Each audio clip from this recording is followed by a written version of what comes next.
Today is finally the day. I've just beat Spider-Man 2 and I'm ready to give a solid review going over the positives and negatives of this game. This review will contain a spoiler-free section and a spoiler section. Disclaimer, I have not been paid by Insomniac nor have I received a free copy of this game.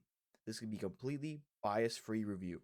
We're going to start with the negatives. First, the combat. The combat in this game has received some new overhauls from the first two games, but hasn't totally managed to overcome being very repetitive. But this is a genre issue with the beat 'em up style of games. The second thing I felt to be a little lackluster was Miles' involvement in the beginning of the story, but some may argue that was done intentionally. Personally, I just wish he was more involved from the beginning.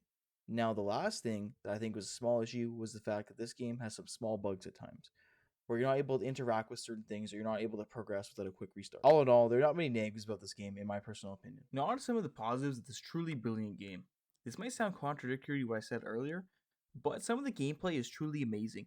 Peter's received 2 new skill trees regarding his suit. The first skill tree has robot metal arms, just like Tom Holland's Spider-Man, and here's a list of some of the moves. A barrage attack, a launch attack, a whirlwind attack, and this other one. I forgot what it's called. These are cool, but they're not very exciting. But as everyone should already know, you get to play a symbiote Spider-Man, and this suit gets its very own special moveset. First off, we have the Venom Punch, we have the Venom Strike, we have the Venom Blast, and last but not certainly least, the Venom Yank. You also get some new moves throughout the story for both characters, but we won't be spoiling that. Now on to Miles.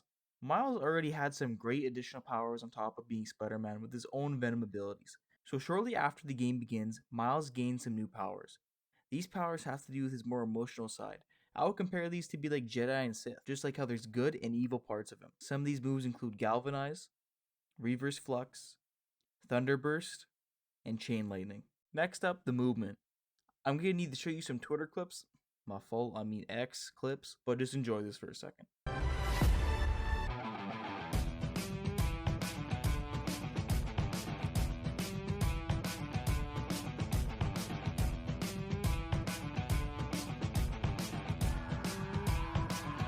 The capabilities of movement in this game are genuinely astounding. Insomniac has set the bar for movement and mobility so high, I don't think other studios will be able to compete in most areas. This is going to conclude the spoiler-free section of this video, but before you guys leave, this game gets a seal of approval from me. I give this game a solid 8.9 out of 10.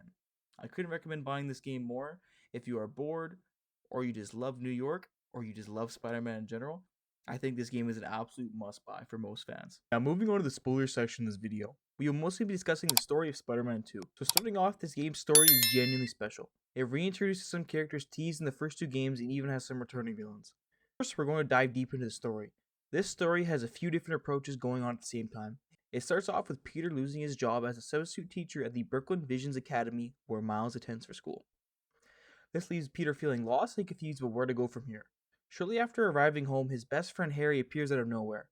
Peter, after not seeing his friend for years, is ecstatic. They begin to catch up by going on a bike ride together. They end up breaking into their old school, sneaking around and having some fun. Eventually, through a surprise gesture, Harry shows him a badge to a foundation called the Emily May Foundation, named after Emily Osborn and May Parker, their respective parental figures who have passed away due to illnesses. This segment puts everything into perspective for Peter so he can figure out how to continue his life as Peter and not Spider-Man. Miles, in his own struggle, is having a hard time finding his identity outside of being Spider-Man. He's tasked with writing a college acceptance essay. If you've ever written an essay about yourself, you may have come across how difficult it is to write about who you are as a teen. Later on throughout the story, it is revealed how Harry's illness has been cured by the Venom symbiote, which no one realizes is extremely dangerous. This sets us up for a very exciting story, and we haven't even begun to talk about Kraven the Hunter and his hunter. Kraven is an old man who has taken some elixir that has increased his strength, stamina, and he is truly so strong he can compete with Spider-Man with the Venom symbiote. He is stronger than most Spider-Man villains that ever exist apart from Venom. Venom also happened to body him later. GG's only, I don't know what to tell you. Speaking of Venom, you get to play as Venom himself, and it was fucking awesome. It was everything I could have hoped for it to be. Insomniac made a few very brave choices to permanently kill off some villains. They have killed off Scorpion, the Vulture,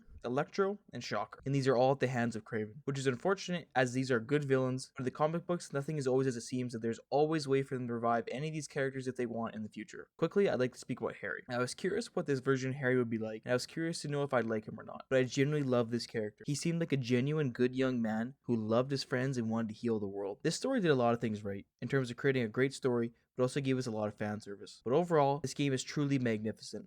It's the best out of the 3 Spider-Man games so far, and it was the most thrilling Spider-Man experience to date. This game managed to raise the stakes perfectly, enough so it wasn't corny, but it was also mind-blowing at the same time. Overall, I rate this game a strong 8.9, and it's currently my game of the year. I recommend buying this game as one of the most fun and brilliant games I've ever played. If you enjoyed this video, please show some love to a small content creator by leaving a like and subscribing. Have a great day, guys. Peace out.